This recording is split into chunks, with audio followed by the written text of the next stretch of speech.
आता आपल्याला जी दुसरी कंडिशन शिकायची आहे, जी कंडिशन मी म्हटलं की अजूनपर्यंत ही कंडिशन जी आहे, आता जी शिकवणार आहे मी कंडिशन, ही कंडिशन अजूनपर्यंत कोणत्याही परीक्षेत आलेली नाही. आणि परीक्षेत आलेले नाही म्हणून शिकायचं नाही या भ्रमात राहू नका. कारण का बघा, आता आपण जे 4 कंडिशन ज्या बघितल्या, या 4 कंडिशन 1984 पासून आस्था गायब या 4 कंडिशन वरती फक्त प्रश्न पडले. ह्याच्या व्यतिरिक्त अजून कुठल्याही कंडिशन वरती कुठल्याही प्रश्नपत्रिकेमध्ये कधीच प्रश्न पडले नव्हते. अगदी मी तुम्हाला स्टेट लेवलवरच नाही सांगत आहे, तर आपल्या संपूर्ण नॅशनल लेवलवरच्या ज्या काही परीक्षा आहेत ना, त्याही परीक्षांच्या बाबतीत सांगतोय. किंवा अगदी बँकिंगलाही नाही पडल्यात, सीडीएसला पण नाही पडल्यात, कुठेही पडलेल्या नाहीयेत. पण या वर्षी मात्र म्हणजे मागच्या वर्षी मात्र राज्यसेवेला एक पूर्णपणे वेगळी कंडिशन पडली. आताच्या ज्या कंडिशन आहेत, या 4 कंडिशन मध्ये तुम्ही बघितलं असेल की इथे इफच्या नंतर कधीही फ्युचर टेन्स नसतो, कधीच फ्युचर टेन्स नसतो. बघा नाही ते काय काय बघा ना, जर तुम्ही पहिली कंडिशन जर घेतली म्हणजे टाइप ओ, ही जर कंडिशन जर तुम्ही घेतली तर तुम्हाला दिसतं की या कंडिशन मध्ये दोन्हीकडे काय आहे, सिंपल प्रेझेंट आणि सिंपल प्रेझेंट आहे. कारण का, याच्यामध्ये युनिव्हर्सल ट्रूथ आहे, जनरल ट्रूथ आहे, किंवा ऑटोमॅटिक रिझल्ट्स आहेत, किंवा सायंटिफिक फॅक्ट्स आहेत, सायंटिफिक रूल्स आहेत. त्यामुळे ह्याच्यामध्ये दुसरं कुठलं काही येण्याचं, दुसरे कुठले टेस्ट येण्याचा काही संभवच नाहीये. परंतु टाइप 1 ची जी कंडिशन आहे, या कंडिशन मध्ये मी तुम्हाला सांगितलं की हे खास करून लक्षात ठेवा. याचं कारण फक्त एवढंच आहे की आता परीक्षेमध्ये या प्रेझेंटच्या ठिकाणी प्रेझेंट आलेला आहे, पण इकडे पुढे मे आलेला आहे. आतापर्यंत फक्त फ्युचर फ्युचर फ्युचरच करत होता तुम्ही. त्याच्याऐवजी इकडे मस्ट पण येऊन गेलेलं आहे परीक्षेमध्ये. कळतंय का? म्हणून मी तुम्हाला सतत सांगतोय की परीक्षेचा पॅटर्न जो बदललाय ना, त्या पॅटर्न मध्ये आयोगाचे पेपर सेटर कोणत्या लेव्हलला जात आहेत त्या लेव्हलला विचार करा आणि त्याच्यावरती ते कसे प्रश्न टाकतात हे मी मुद्दामून तुम्हाला दाखवलंय. मी ज्यावेळी तुम्हाला एक्झाम्पल्स दिली त्यावेळी त्या एक्झाम्पल्स मध्ये सुद्धा मी तुम्हाला प्रेझेंट आणि फ्युचर, म्हणजे या फ्युचर मध्ये शूड पण असतं, मस्ट पण असतं, याची पण मी तुम्हाला वाक्य दाखवलेली आहेत. इव्हन पुस्तकामध्ये सुद्धा तुम्हाला ही अशा प्रकारची वाक्य दिसतील. मित्रांनो, फक्त लक्षात एवढंच ठेवा की फसू नका. नाही इथे फक्त सिंपल प्रेझेंट असला पाहिजे आणि इकडे फक्त सिंपल फ्युचर असला पाहिजे. नाही, पेपर सेटरने कधीच बदललंय. आता त्या ठिकाणी तो शूड पण टाकतोय, त्या ठिकाणी मस्ट पण टाकतोय. मागच्या प्रश्नपत्रिका बघितल्या की ह्या तुम्हाला समजेल, पण तू ते बघण्याची गरज नाही. हे असंच आहे परीक्षेमध्ये, हे लक्षात ठेवा. याच्यानंतर जी आपण पुढची कंडिशन आताची जी बघितली ती टाइप 2 कंडिशन. त्या टाइप 2 च्या कंडिशन मध्ये आपण बघितलं की इकडे फक्त सिंपल पास्ट आणि त्याच्यानंतर शुड, वुड, कुड आणि माइट असं असतं. या कंडिशन मध्ये प्रश्न पडत असतात. या कंडिशन मध्ये सांगायचं फक्त एवढंच आहे, या प्रत्येक ठिकाणी बघा तुम्हाला इथे काय दिसतंय बघा, इथे प्रेझेंट दिसतंय, इथे प्रेझेंट दिसतंय, इथे सिंपल पास्ट दिसतंय. पुढची जी कंडिशन आताची आपण शेवटची जी बघितली त्याला टाइप 3 कंडिशन म्हणतात. याच्यामध्ये पण आपण बघितलं बघा, इफच्या नंतर परफेक्ट पास्ट असतो आणि याच्यानंतर हे वरचे जे आहेत यांच्या पुढे हॅव लावलं जातं. या 4 कंडिशन मध्ये तुम्हाला कुठेतरी दिसतंय का बघा, इफच्या पुढे फ्युचर आहे, इफच्या पुढे वुड आहे, असं तरी कुठे दिसतंय का तुम्हाला? नाही दिसत. मला हेच मित्रांनो तुम्हाला सांगायचंय की परीक्षेमध्ये यावेळेच्या राज्यसेवेमध्ये ह्याच्यातला कुठलाही नियम न देता, हे 4 नियम न देता पुढचा नियम दिला गेला. हा पुढचा नियम म्हणजे आतापर्यंत, कारण का माहिती का, तुम्ही रेन मार्टिन सुद्धा जर बघितलं ना तर त्याच्यामध्ये सुद्धा इफच्या फक्त तुम्हाला 3च कंडिशन दिसतील. इतर पुस्तकांमध्ये अगदी तुम्ही पालनसुरीचं जरी पुस्तक काढलं तरी सुद्धा तुम्हाला दिसेल की त्याच्यामध्ये पण फक्त 4 कंडिशन दिलेल्या आहेत. हा, त्याच्यामध्ये हे नक्कीच दिलेलं आहे की इथे प्रेझेंटच्या ठिकाणी इथे कंटिन्युअस प्रेझेंट आहे आणि परफेक्ट प्रेझेंट आहे, हे पण दिलेलं आहे. सांगायचं फक्त इफच्या नंतर फ्युचर असलेलं, इफच्या नंतर सिंपल फ्युचर येऊ शकतो, इफच्या नंतर वुड येऊ शकतो, अशी कंडिशन एकाही पुस्तकात दिलेली नाही आणि त्याच्यावरती वाक्य येऊन गेलं. म्हणून मी मुद्दामून असं जे म्हणत असतो की मित्रांनो, पेपर सेटर आणि त्यांची एखादी प्रश्न टाकण्याची जी शैली आहे, त्यांची जी स्टाईल आहे, ही स्टाईल बघितली, ती वाचली की मला जाणवतं की आता ह्यांच्या पुढे काय आहे, म्हणजे ते आता कुठली स्टेप टाकतील प्रश्नपत्रिकेमध्ये, आता ते कुठल्या नियमावरती प्रश्न विचारतील हे मला जाणवायला लागतं. आणि म्हणून मी तुम्हाला सांगतोय की तयार तुम्ही राहा. पेपर सेट बदलले, म्हणजे ते तेच आहेत, पण त्यांची मेंटॅलिटी बदलली आहे. ते आता मुद्दामून असे प्रश्न टाकतायत की जे तुम्हाला माहित नाहीत, कारण का तुम्ही जी पुस्तकं वापरतात ती कन्व्हेन्शनल पुस्तकं आहेत. खरंच सांगतो मित्रांनो, एकमेव फक्त माझंच पुस्तक संपूर्ण महाराष्ट्रामध्ये अप टू डेट नाही, अपडेट नुसतं नाही तर त्याच्याही पलीकडे आहे. आयोग जर एक पाऊल पुढे जात असेल ना, तर मी 5 पावलं त्यांच्या पुढे गेलेलो आहे आणि मुद्दामून ते रूल्स दिलेले आहेत. म्हणजे 2011 साली 2011 साली मी पहिल्यांदा पुस्तक ज्यावेळी लिहिलं, त्यावेळेला मी बिटवीन हे तिघांमध्ये सुद्धा वापरू शकतात असं मी माझ्या पुस्तकात 2011 साली स्पष्टपणे लिहून ठेवलेलं आहे. ह्याच्यावरचा रूल आला 2019 साली. तिथे सगळ्यांनी त्याच्यामध्ये आनंदच टाकलं, कारण का 3 दिसलं की आपल्याला शिकवलं जाते, डोक्यात भरवून दिलं जातं की नाही, बिटवीन हे फक्त दोघांमध्ये, बिटवीन हे फक्त दोघांमध्ये, बिटवीन हे फक्त दोघांमध्ये, अनंग म्हणजे 2 पेक्षा अधिक, अनंग म्हणजे 2 पेक्षा अधिक. झाली घोकमपट्टी करत बसलात तुम्ही फक्त. मला तेच सांगायचंय, कंडिशन, अपवादात्मक कंडिशन काय आहेत त्याच्याकडे फक्त लक्ष द्या. 1 मार्क इतरांपेक्षा तिथे तुम्ही जास्त मिळू शकाल. सांगायचं मित्रांनो एवढंच आहे. त्यावेळेला केलेलं 2011चं पुस्तक मला 2018 साली किंवा 2019 साली मला ते 2011 सालचं पुस्तक मला अपुरं वाटायला लागलं. म्हणून मी 2018 आणि 19 हे पूर्ण वर्ष, मी जवळजवळ 1.5 वर्ष हे पुस्तक लिहिण्यासाठी अनेक पुस्तकांचा अभ्यास केला आणि ते पुस्तक लिहून काढले. त्याच्यामध्ये असे रूल्स आहेत ना की ते तुम्हाला भारतातल्या कोणत्याही पुस्तकात मिळणार नाही. परत तुम्ही म्हणाल मग सर आम्ही हे केलेच पाहिजेत का? लक्षात ठेवा, मी सगळे रूल्स दिलेलेच नाहीये त्याच्यामध्ये. फक्त आयोगाची पातळी आता काय आहे आणि या पातळीप्रमाणे ग्रॅज्युएट लेवलला काय विचारलं जाऊ शकतं याप्रमाणे फक्त मी 4 स्टेप पुढे गेलेलो आहे. का? त्याच्यामुळे तुमचा फायदा व्हावा. आणि मित्रांनो एवढंच लक्षात ठेवा, पुस्तकाचा नीट अभ्यास करा, एकदम सावधपणे अभ्यास करा. पुस्तक दिसताना मोठं दिसतंय, एक लक्षात ठेवा, दिसताना मोठं दिसतंय त्याच्याकडे जाऊ नका. काय सांगायचं तुम्हाला, 1984 पासून 2019 पर्यंतच्या प्रश्नपत्रिकांचा हा एवढा मोठा गट्टा, 450 रुपये आणि 550 रुपयाचं पुस्तक तुम्ही घेताय, एवढा मोठा गट्टा. का? तर प्रश्नपत्रिका सोडवूया. त्या प्रश्नपत्रिकेमध्ये जास्त आधी स्पष्टपणे सांगता येत नाही, पण एवढा सगळा ठोकळा एवढा घेऊन त्याच्या खालचं जर एक्सप्लेनेशन बघितलं ना, त्यांचं अनालिसिस केलं जरी बघितलं ना, तरी सुद्धा तुम्हाला मित्रांनो मी खरंच सांगतो, एकाही त्या पुस्तकाचा संग्रह टॉपिक वाईज जे केले नाही, एकालाही समजत नाही प्रश्न कशावरती विचारला गेलाय. अजून काय सांगू तुम्हाला, अनालिसिसचं पुस्तक अजिबात उपयोगीच नाहीये खरं म्हटलं तर. अर्थात तुम्ही करताय करा, मला त्याच्याबद्दल काही म्हणायचं नाही, पण उगाच पैसे वाया घालवू नका. 450 आणि 500 रुपये काय वाया घालून मिळवणार तुम्ही? तुम्ही म्हणा नाही सर आम्हाला 50% मिळत. अरे 50% तरी सुद्धा 250 रुपये तर घालवणार कमीत कमी. कशाला वाया घालवताय? पुस्तक वापरायचं असेल तर अवश्य वापरा, मला काही त्याच्याशी देणं घेणं नाही. पण मित्रांनो एवढं सांगा, त्याच्यामध्ये दिलेलं स्पष्टीकरण आहे ना, हे पण चुकीचं आहे.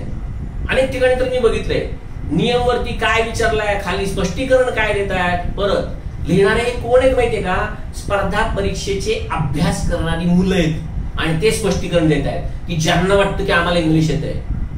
बाकीच्यांबद्दल तर काही मी बोलतच नाही. ठीक आहे, कोणाबद्दल काही मला बोलायचं काहीच नाहीये.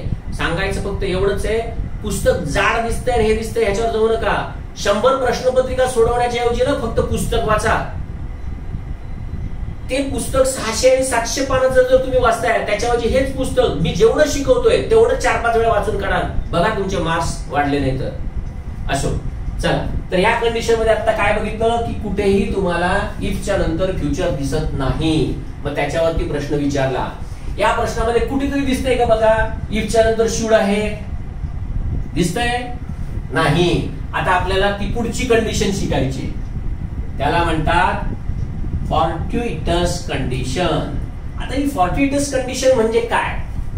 फॉर्ट्युइटस कंडिशन म्हणजे आकस्मिक एखादी क्रिया घडणं अपेक्षित असतं, ती घडेल असं काही नाही, कदाचित घडू शकते अशी जी असते कंडिशन, त्या कंडिशनला फॉर्ट्युइटस कंडिशन असं म्हणतात. आणि ह्याचा सगळ्यात मेन रूल एवढाच आहे की ह्याच्यामध्ये इफच्या नंतर नेहमी शूडच असतं, दुसरं काही इथे येऊच शकत नाही. शूड शिकत असताना मी तुम्हाला पॉसिबिलिटी आणि प्रॉबेबिलिटी शूड मध्ये कशी दाखवली जाते, की ज्याला सपोजिशन असं म्हणतात, त्याच्यासाठी हे मी तुम्हाला मॉडेल मध्ये दाखवलेलं आहे. सांगायचं एवढंच आहे की इफच्या नंतर सुद्धा शूड वापरलं जातं ही कंडिशन अजून आली नाही पण येणार नाही असं नाही. जर इफच्या नंतर विलची कंडिशन आली तर ही का नाही येणार. म्हणून मला सांगायचंय तुम्हाला ही पुढची कंडिशन. मग आता याला तुम्ही टाईप 4 म्हणा नाही तर 5वी कंडिशन म्हणा. कळतंय. या बघितलेल्या 4 कंडिशन, ही आता 5वी कंडिशन तुम्हाला सांगतोय. आता ही कंडिशन म्हणजे काय, आत्ताच मी तुम्हाला जे सांगितलं की एखादी क्रिया आकस्मिकपणे घडण्याची शक्यता असते. ही मुद्दामून कोणी घडवत नसतं पण ती घडू शकते. आणि अशी जी कंडिशन आहे की जी कदाचित घडू शकेल पण घडेलच असं नाही. बघा समजा आता मी इकडे लेक्चर मध्ये आहे आणि माझा फोन बाहेर आहे. मी काय सांगून ठेवतो बघा घरी, if anyone should ring me tell him that I am busy in lecture. बघा आता जे जे कोण माझ्या ओळखीचे आहेत, मग ते माझे मित्र असू दे, माझे नातेवाईक असू दे किंवा विद्यार्थी असू दे, यांना माहिती आहे की सरांचा अमुक अमुक वेळेला क्लास असतो आणि त्या वेळेला सरांनी फोनच बंद केलेला असतो. पण समजा मी फोनच आता बंद करायचं विसरलोय आणि मी फोन तसाच विसरलेलो आहे. मग विसरला असेल तर तिकडे फोन नक्कीच येणार. मग तो फोन नक्की आला तर मी सांगून ठेवतो इकडे फोन येणार नाहीच आहे कोणाचा. पण जर आलाच तर येणार नाहीच आहे कोणाचा, फॉर्टिटस. भविष्यात कदाचित असं घडू शकेल, घडेल असं नाही पण आकस्मिकपणे घडूही शकतं. म्हणजे आता मी इथे असताना समजा एखाद्याचा काहीतरी इमर्जन्सी काम असेल माझ्याशी, मला काही कळवायचं असेल अर्जंटली, तर तो मात्र फोन करणारच ना. मग अशा वेळेला तो ज्या वेळेला फोन कदाचित जर त्यांनी केला तर फक्त त्याला एवढं सांगायचंय काय की बाबा मी मीटिंग मध्ये बिझी आहे. अशा प्रकारची वाक्य आहेत. अजून बघा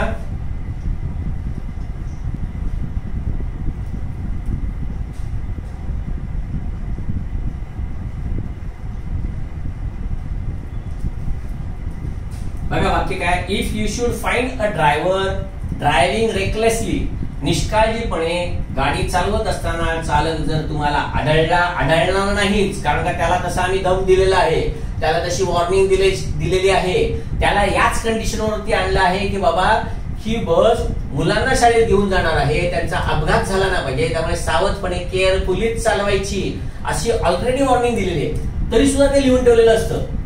म्हणजे होणार नाहीच आहे पण आकस्मिकपणे जर झालंच तर म्हणून ते दिलेलं असतं. If you should find a driver driving recklessly, call म्हणजे त्यांना कॉल करा. कळतंय. अजून बघा सिलेंडर वरती असतं, if you should find a seal broken don't accept it.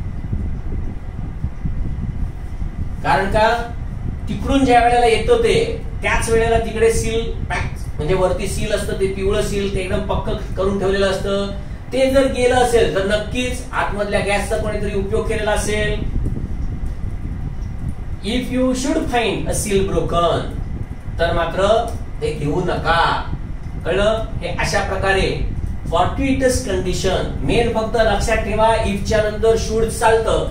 तुम्हाला परीक्षेसाठी ना आता फक्त एवढंच लक्षात ठेवायचं काय, इफच्या नंतर शुड असतं आणि पुढे जे आता मी तुम्हाला सांगितलं आकस्मिक घटना होणे शक्य असणारी अशी विधानं दिसतायत का फक्त बघायची, त्यांचा अर्थ बघायचा तसा. तो जर अर्थ असेल तर इकडे शुड चालतं बरोबर आहे. म्हणजे उद्या कदाचित तुम्हाला हेच शुड खाली दिलं जाईल, कशामध्ये पर्यायामध्ये दिलं जाईल आणि इकडे रिकामी जागा दिली जाईल. तुम्हाला तेही समजलं पाहिजे. कळतंय. पुढचं अजून एक महत्वाचं, हेही परीक्षेमध्ये येऊन गेलेलं नाहीये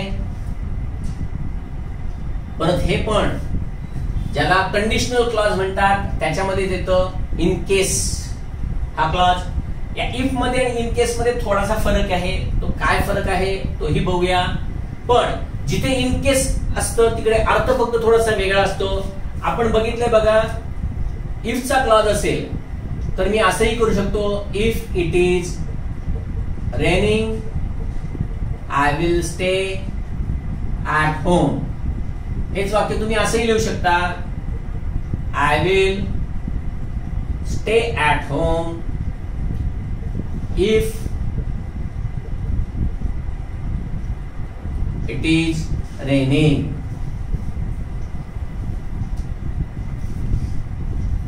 पण तेच आता समजा असं वाक्य दिलं, हे थोडक्यात सांगायचं काय, हे वाक्य असं उलट सुलट होऊ शकतं, मात्र इन केस तसं कधीच होऊ शकत नाही. इन केस हे नेहमी म्हणजे इन केसचा क्लॉज असतो तो नेहमी नंतरच असतो, बरोबर आहे. बघा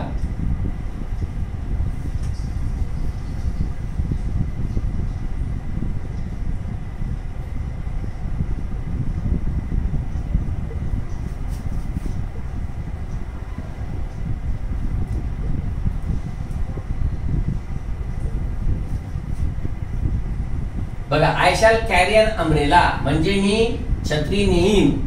इन केस इट रेन्स, जर पाऊस पडला तर. आता ह्याला तुम्ही जे जर म्हणताय ना त्याच्यामध्ये आणि ह्याच्यामध्ये आता काय फरक आहे बघा. मी समजा असं लिहिलं, I shall carry an umbrella if it rains. आता या दोन वाक्यांमधला महत्वाचा फरक काय आहे ना तो फक्त समजून घ्या.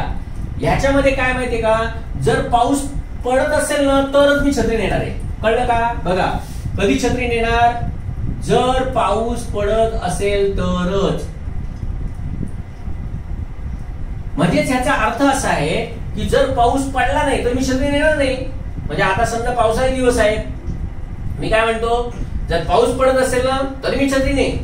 याचाच अर्थ असा आहे की जर पाऊस पडत नसेल तर मी छत्री अजिबात नेणार नाही, असा याचा अर्थ आहे. ज्या वेळेला मी इफ वापरत असतो त्यावेळेला.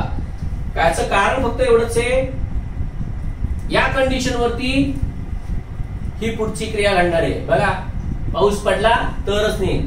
पण इन केस मध्ये मात्र तसं नसतं. म्हणजे इन केस मध्ये मी काय म्हणत असतो, पावसाचे दिवस आहेत, पाऊस आहेच, पाऊस कधी पडू शकतो, मी पाऊस पडो किंवा न पडो मी छत्रीही नेणारच, असा याचा अर्थ आहे.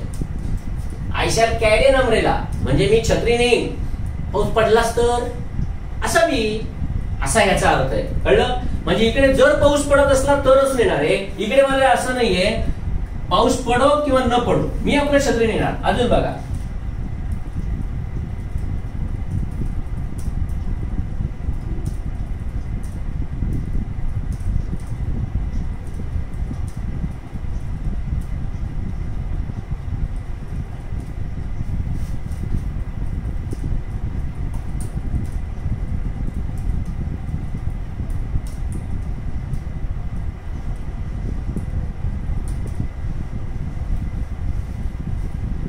एटीएम कार्डच्या ऐवजी आता रुपे कार्ड करतो बस. म्हणजे please take your RuPay card with you in case you need money. आता हे जर मी इफ मध्ये केलं, इफ यू नीड मनी, तर अर्थ काय होईल, जर तुला गरज असेलच पैशाची ना तरच नाही. पण इथे मी असं नाही म्हणते इन केस यू नीड मनी, म्हणजे तुला पडो किंवा गरज तुला पैशाची असो किंवा नसो, हे तर नाही जवळ, गरज पडली काढ, गरज नाही पडली तसंच ठेव. पण इफ जर वापरलं तर त्याचा अर्थ काय आहे की जर तुला पैशाची गरज असेल तरच काढ, नाहीतर उगाच नेऊ नकोस. हा या दोघांच्या मधला फरक आहे, कळतंय. त्यामुळे महत्वाचा ह्याचा परीक्षेसाठी रूल फक्त तुम्हाला काय लक्षात ठेवायचं तो बघा, अजूनपर्यंत परीक्षेत आलेलं नाही सगळ्यात महत्वाचा रूल तो फक्त हाच, काय, इन केस हे नेहमी सुरुवातीला कधी न येता नेहमी शेवटीच असतं. हा याचा सगळ्यात महत्वाचा रूल आहे. त्यामुळे इन केसच्या वाक्यामध्ये फक्त एवढं लक्षात ठेवायचं. म्हणजे उद्या याच वाक्यांमध्ये परीक्षकांनी समजा आता असं दिलं, तुम्हाला ही दोन वाक्य दिली, तसंच असं वाक्य दिलं,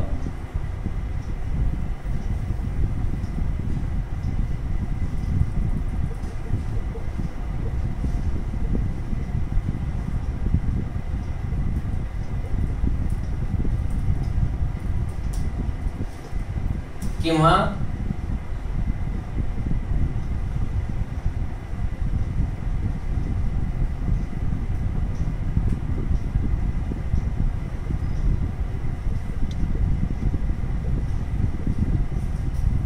आणि जर तुम्हाला एबीसीडी करून सांगितलं याच्यामधलं कुठलं वाक्य बरोबर आहे ते ओळखा, देताना तो तेच करणार परत एबीसीडी, किंवा म्हणजे फक्त असं देईल ए किंवा बी बरोबर,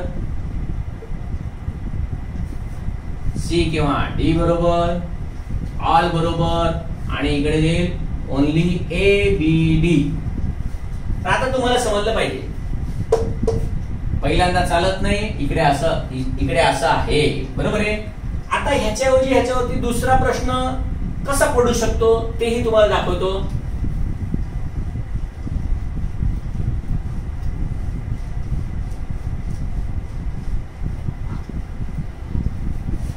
जर इफच्या क्लॉज मधली कंडिशन पूर्ण झाली तरच पुढची कंडिशन होणार आहे. बघा परत,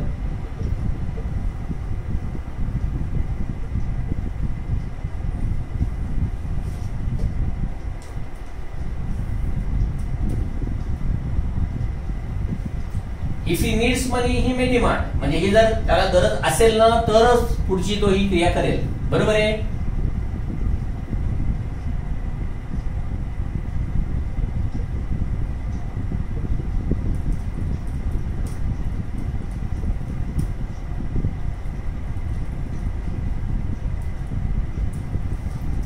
परत ह्याच्यावरतीच पुढची क्रिया होणार आहे. पण हेच जर असं म्हटलं,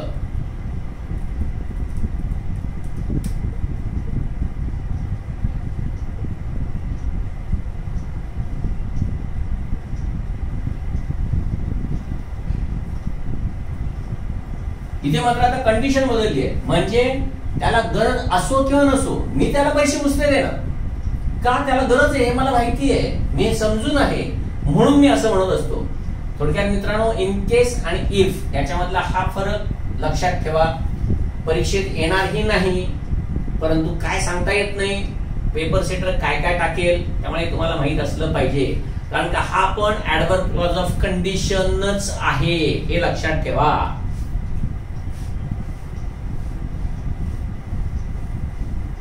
आता याच्या पुढचा जो आहे की ज्याच्यामध्ये इफच्या नंतर काय वापरलं जातं बघा, सिंपल फ्युचर आणि वुड, हे कधी वापरलं जातं. आता हा सगळ्यात महत्वाचा रूल तो जो राज्यसेवेला आता येऊन गेला. आणि मित्रांनो त्याच्यामध्ये बघा काय काय महत्वाचं आहे ते बघा. त्याच्यामध्ये हा कधी वापरतात तर एक, ज्या वेळेला मेन क्लॉज जो आहे त्याचा परिणाम जर तुम्हाला पुढे दिसत असेल,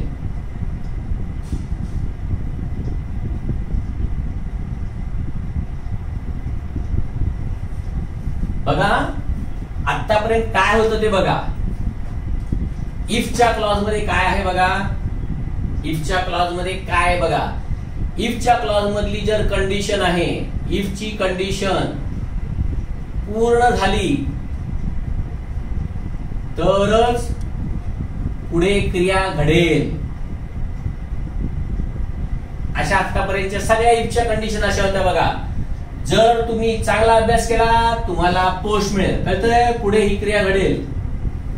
इथे काय बघा, मेन क्लॉजचा परिणाम इफच्या कंडिशन वरती होणार आहे.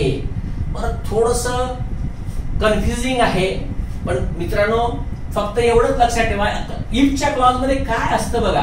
म्हणजे बघा आता सांगितलेलं, if you study hard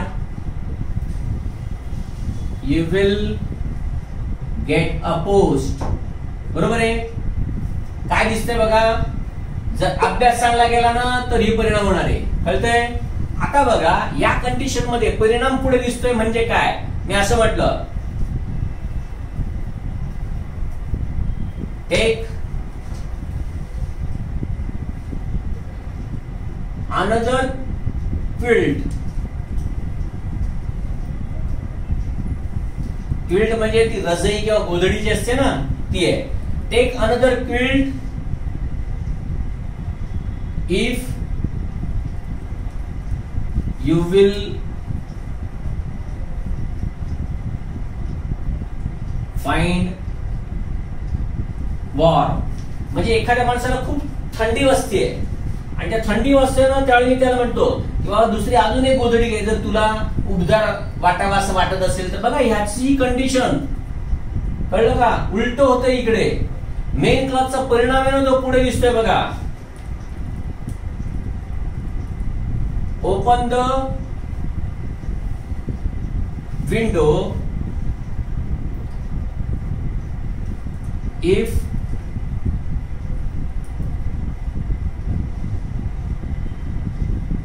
the children will sleep. बघा मी काय म्हणतोय, चिल्ड्रन झोपतील म्हणजे मुलं झोपतील असं जर वाटत असेल ना तर मग नक्कीच खिडकी उघड. इकडे बघा इफच्या नंतर विल आलेला आहे, कळतंय. तर अशी जी आहे कंडिशन की ज्या वेळेला मेन क्लॉजचा परिणाम दिसतोय त्याच वेळेला वापरतात. म्हणजे if you take another quilt, इकडे नाहीये इफ, कळलं का. If you take another quilt you will find warm किंवा यू विल फाइंड वॉर्मर असं नाही म्हणते. उलट क्विल्ट घेतल्यानंतर तसं जर तुला वाटत असेल घे, कळते का. असं म्हणजे ह्याचा परिणाम पुढे दिसतोय की तुला बरं वाटणार आहे, उबदार वाटणार आहे, कळतंय. अशा वेळेला ही कंडिशन वापरली जात असते. आता दुसरी कंडिशन आहे ती काय आहे ते बघा. आणि या कंडिशन मध्ये इफच्या नंतर सिंपल फ्युचर किंवा वुड कधी वापरला जातो, जर त्याच्यामध्ये रिक्वेस्ट जर तुम्हाला समोरच्या व्यक्तीला करायची, कळलं. समोरच्या व्यक्तीला रिक्वेस्ट ज्या वेळेला करायची असते म्हणजे सेकंड पर्सनला ज्या रिक्वेस्ट करायची असते, किंवा जर तुम्हाला असं म्हणायचं आहे की इफ यू आर विलिंग म्हणजे जर तुझी इच्छा असेल तर, कळलं का. असं जर असेल ना तर त्यावेळेला इफच्या नंतर सिंपल फ्युचर येत असतो. कसं ते बघा, याच्यावरती रूल अजून आलेलं नाहीये. म्हणजे याच्या अगोदरच सांगितलं इफचं सिंपल फ्युचर आणि याच्यामध्ये पण अजून आलेलं नाहीये. जसं बघा हॉल भरलेला आहे, समजा एक प्रोग्राम चालू करायचा आहे आणि ऑडिटोरियम मध्ये अनेक जण येऊन बसलेत, पण बसलेत तरी सुद्धा काही जण आपल्या इकडे तिकडे गप्पा मारतायत, काही पण करतायत आणि कार्यक्रम चालू करायचा आहे. जोपर्यंत ते गप्प बसत नाहीत तोपर्यंत कार्यक्रम कसा चालू करणार, किंवा त्यांना गप्प बसायला सांगायचंय. आणि ज्यावेळी मी त्यांना असं सांगणार आहे की बाबा जर तुम्ही गप्प बसाल, आणि त्यावेळी ते सगळेजण गप्प बसणार आहेत कारण का हे गृहीत आहे, कारण का ते इथे प्रोग्राम बघायलाच आलेले आहेत. असं ज्या वेळेला तुम्ही त्याला रिक्वेस्ट करत असताना त्यावेळेला तिथे इफच्या नंतर विल वापरलं जातं.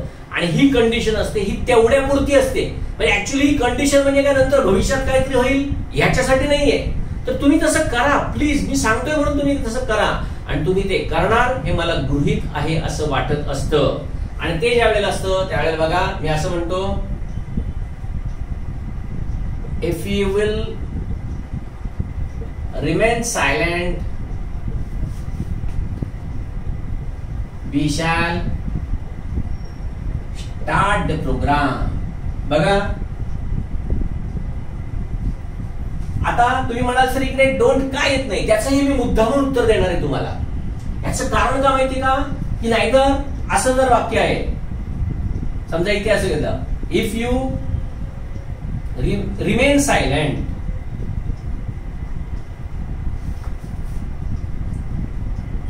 We shall start the programme. समजा अशी दिलं वाक्य, आणि जर तुम्हाला सांगितलं याच्यामधलं कुठलं वाक्य बरोबर आहे अजूनही परीक्षेत आलेलं नाहीये, पण मी हे मुद्दामून काय सांगतोय ते बघा. ज्या अर्थी प्रोग्राम स्टार्ट करणार आहे त्यावेळी ती टेम्पररी कंडिशन आहे हे समजतंय का. बघा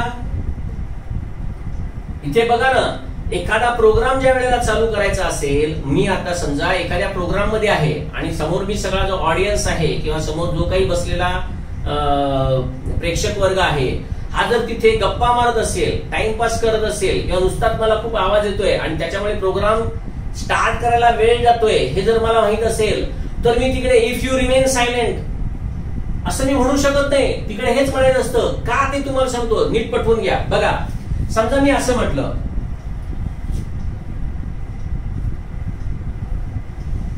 if you remain silent your opponents will take it other way.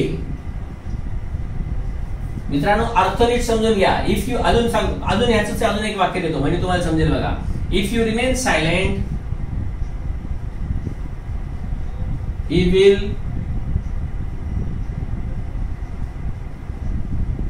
continue criticising you.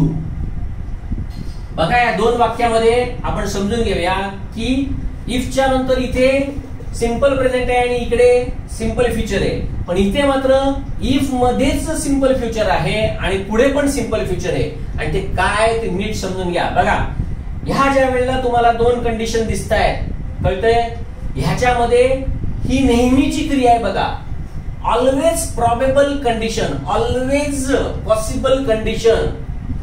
बघा ना, ज्या वेळेला तुम्ही म्हणजे टाईप 1 जो आहे त्याच्यामध्ये काय असतं, इफच्या नंतर सिंपल प्रेझेंट आणि नंतर इफच्या नंतर सिंपल फ्युचर. तेच तुम्हाला इथे दिसतंय, तेच तुम्हाला इथे पण दिलंय. त्यामुळे तुम्हाला ह्याच्याऐवजी हे बरोबर वाटण्याचा संभव आहे, पण तो का तसा संभव असू नये, ते का चुकीचं आहे हे समजून घेण्यासाठी मी तुम्हाला परत या कंडिशनकडे नेतोय. इथे बघा, ही जर कंडिशन झाली म्हणजे काय, जर तुम्ही शांत राहिला तर काय होईल, तुमचे जे विरोधक आहेत ना ते चुकीचा समज करून घेतील. हे नेहमीच होणार आहे, समजतंय. तुम्हाला माहितीये मध्यंतरी शरद पवारांवरती एकाने टीका केली. आता शरद पवार तर शांत राहिले, ठीक आहे, त्यांच्या एवढा हाय लेवलचा लीडर असेल, त्यांनी अशा कुठल्या माणसांकडे लक्ष पण देऊ नये, तो भाग पूर्णपणे वेगळा. पण असंच जर ते शांत राहिले ना तर त्यांचे विरोधक आहेत ना ते अजून चौतळतील, ते वेगळंच येतील की हा म्हणजे शरद पवार नाही मान्य आहे. पण असं आहे का, नाहीये. मला सांगायचं तेच आहे, जर तू शांत राहिलास म्हणजे मी समोरच्या व्यक्तीला तू जर शांत राहिला ना तर तुझे विरोधक कायम तुझ्या बाबतीत असं समजतील, काय नाही याला काय नाही कितीही बोला. तसं नाहीये, ते गैरसमज करून घेतील तुझ्याबद्दल. म्हणजे जर तू असं नेहमी केलंस तर नेहमीच असं होईल. तू नेहमीच असं केलंस ते कंटिन्यू तुला क्रिटिसाइज करतच राहतील. हे बघा, हे इथे सांगतोय. इथे असं नाहीये जर तुम्ही नेहमी शांत राहाल तर प्रोग्राम चालू होईल, नेहमी शांत राहाल असं आहे का. म्हणून कंडिशन मधला फरक समजून घ्या मित्रांनो. खूप वाटतं मला की अशी वाक्य तुम्हाला दिली जाऊ नयेत, पण माझ्या वाटण्यावरती काही नाहीये. एक लक्षात ठेवा मित्रांनो की ज्या वेळेला मी माझा इंग्लिशचा अभ्यास करत असतो किंवा मी ज्या वेळेला माझा इंग्लिशचा अभ्यास पूर्वी केला त्यावेळी तो करत असताना असाच केलेला आहे की बाबा मग हे जर असं आहे तर मग इथे लिहिलं तर काय चूक आहे, याने काय फरक पडणार आहे. मग कसा फरक पडला, तो का पडला, कशामुळे पडला, आणि तो ज्यावेळी तुम्ही बघता ना त्यावेळी तुम्हाला हे समजेल. कारण हे कुठल्या पुस्तकात दिलेलं नाहीये, मी आता जे तुम्हाला सांगतोय ते. पण बघा ना, मी ज्यावेळी तुम्हाला म्हणतो इफ यू स्टडी हार्डर, जर तुम्ही चांगला अभ्यास केला you will definitely get a post, तुम्हाला नक्कीच पोस्ट मिळेल. नेहमीची क्रिया आहे ना, ज्याच्या वेळेला तुम्ही चांगला अभ्यास कराल ना त्या वेळेला पुढे त्याचा परिणाम म्हणून तुम्हाला पोस्ट मिळणार आहे. बरोबर आहे, ही नेहमीची क्रिया आहे. म्हणून त्याला प्रॉबेबल कंडिशन म्हटलंय, कळलंय. म्हणून त्याला पॉसिबल कंडिशन म्हटलंय की भविष्यात ही क्रिया होऊ शकते, असं घडणं पॉसिबल आहे म्हणून म्हटलं जातंय. इथे तसं नाहीये की टेम्पररी, म्हणून तुम्हाला म्हटलंय बघा रिक्वेस्ट, आणि ते समोरच्या माणसाला रिक्वेस्ट करायचंय. जर तुमची इच्छा असेल की प्रोग्राम चालू करूया तर कृपया तुम्ही शांत राहाल का, असंच म्हटलं तर मग तेच फक्त इथे म्हटलंय. If you will remain silent we shall start the programme. कळतंय. अजून बघा, अजून वाक्य दाखवतो. थोडक्यात सांगायचं काय, उद्या समजा तुम्हाला ए आणि बी असं जर वाक्य दिलं, कळलं, याला ए दिलं आणि याला बी दिलं आणि सांगितलं ए बरोबर, फक्त बी बरोबर, नंतर बोथ बरोबर आणि नीदर. तुम्ही नाही, तमाम एमपीएससी जनता याला चूकच देणार, फक्त हेच बरोबर म्हणणार. आणि मला हेच सांगायचंय, ज्या वेळेला विचित्र काहीतरी दिलं जातं की नाही असं की जे तुम्हाला माहित नसलेले नियम, तुम्हाला जर पटकन येईल असं उत्तर जर त्याने दिलं तर 1 मार्काची खिरापत वाटल्यासारखं होईल. ज्या अर्थी असं दिलंय, मला फक्त सांगायचं हेच आहे की मित्रांनो विचार करायला शिका. एखाद्या प्रश्नाकडे बघायचं असतं ना, आणि तो प्रश्न मुद्दामून अशा पद्धतीने बघा की हे विचारण्यामागे त्या पेपर सेटरची भूमिका तरी काय आहे नेमकी, त्याने हे का मला असं विचारलंय. आणि म्हणून मी तुम्हाला या दोन मधला फरक खाली समजावून दिला. इफची दुसरी कंडिशन प्रॉबेबल कंडिशन आहे ना, ती मुद्दामून परत समजावून दिलं. याचं कारण फक्त तेवढंच आहे. आणि मित्रांनो हे समजणं अत्यंत महत्वाचं आहे. अजून दुसरं वाक्य बघा. समजा मी डॉक्टरकडे गेलोय आणि डॉक्टरला भेटल्यानंतर डॉक्टर मला सांगतोय, काय सांगतोय बघा, if you will take this treatment for a week you will feel better. समजतंय. तात्पुरती कंडिशन आहे. If you will take this treatment for a week, कारण का डॉक्टर मला समोर सांगतोय यू विल फील बेटर, म्हणून मी पुन्हा पुन्हा तुम्हाला सांगतोय काय ते बघा. रिक्वेस्ट सेकंड पर्सनला आपण करत असतो, कळलं का? तसं असेल तर अजून बघा पुढचं. If you will wait for a moment, mister Doshi will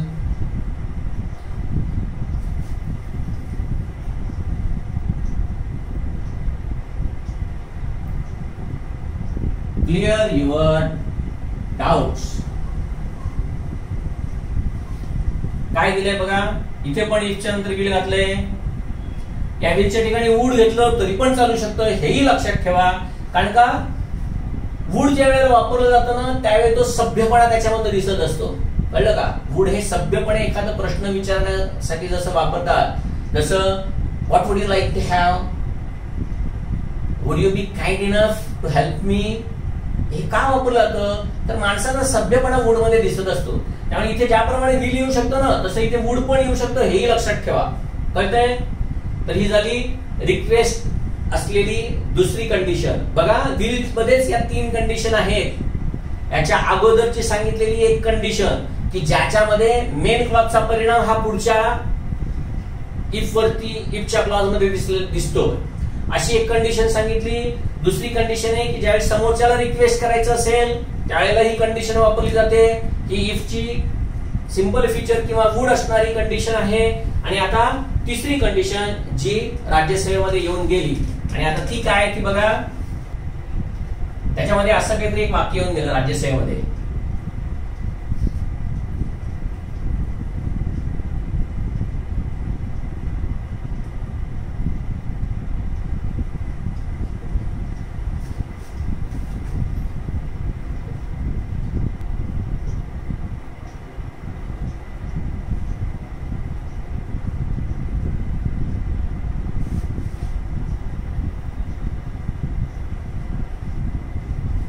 असं काहीतरी एक वाक्य होतं ते.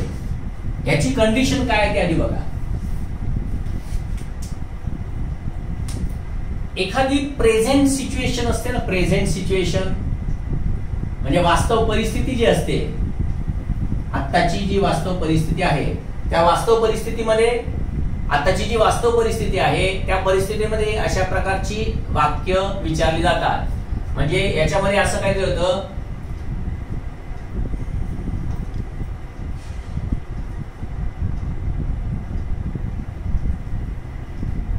ही वॉज अनविलिंग, असं काहीतरी सुरुवातीला ते वाक्य दिलं होतं. ही वॉज अनविलिंग असं पहिलं वाक्य दिलेलं आहे, आणि त्याच्यानंतर पुढे हे वाक्य विचारलंय. आणि हे वाक्य विचारल्यानंतर इथे खाली परीक्षकांनी असं दिलेलं आहे, if he doesn't tell me will give, त्याच्यानंतर इफ ही वुड टेल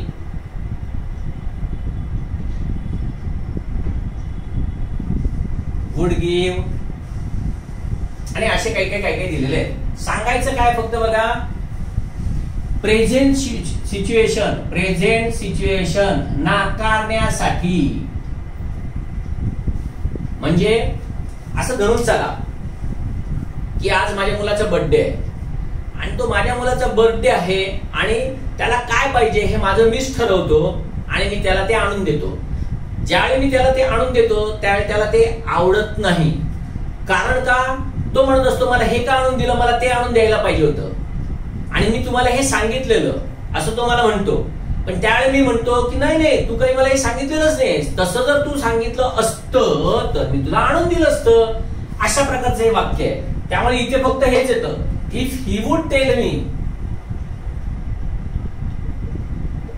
जर त्याने मला सांगितलं असतं त्याला काय पाहिजे तर I would give it to him, तर मी त्याला ते दिलं असतं. समजतंय का? परत सांगू बघा, मी असं म्हटलं,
बघा ही दोन वाक्य अजून काय वापरले बघा इकडे.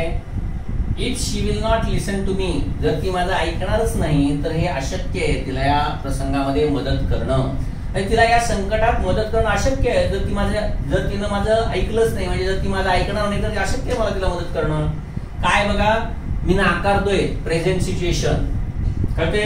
If he will not agree to come with us, जर तो आमच्या बरोबर यायला कबूल होत नसेल तर आपल्याला त्याला कन्व्हिन्स करावं लागेल. टेम्पररी सिच्युएशन्स आहेत या सगळ्या, तात्पुरत्या असलेल्या सिच्युएशन्स आहेत, आणि या ज्या वेळेला तात्पुरत्या असलेल्या सिच्युएशन्स असतात त्यावेळेला हे वापरावं लागतं. अजून बघा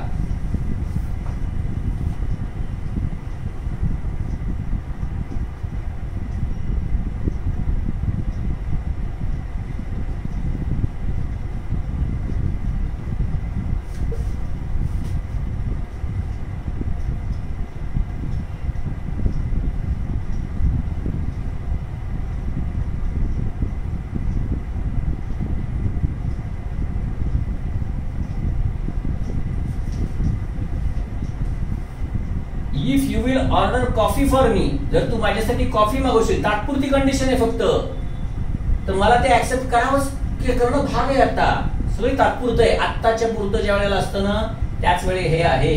आणि प्रॉबेबल किंवा पॉसिबल कंडिशन मध्ये जर नेहमी असं होतं तर पुढे तसं होतं. कळतंय.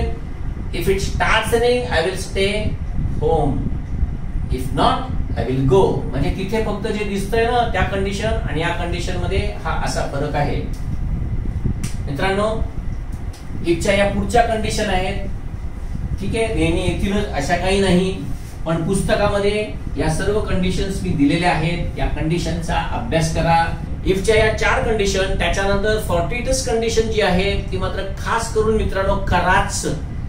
तसंच आता हा येऊन गेलेला कंडिशनचा प्रकार जो आहे आता तुम्हाला सांगितला की इफच्या नंतर वुडची कंडिशन आणि विलची कंडिशन ही पण करून ठेवा. कारण का एकदा येऊन गेलंय, अजून 1-2दा कदाचित येऊन पण जाईल, नाही येईल मला काहीच माहिती नाही. पण थोडक्यात सांगायचं एवढंच आहे, पॅटर्न बदली होत चाललेला आहे, वेगवेगळे नवीन रूल्स यायला लागलेले आहेत. त्याच्यामध्ये मला जे आवश्यक वाटतात की तुम्हाला करावं ते मी नक्कीच तुम्हाला शिकवतोय आणि सांगतोय. तेवढं मात्र शिकण्याचा प्रयत्न करा. परत एकदा बघा, 2दा बघा, 3दा बघा व्हिडिओ, पण ते समजून घ्या.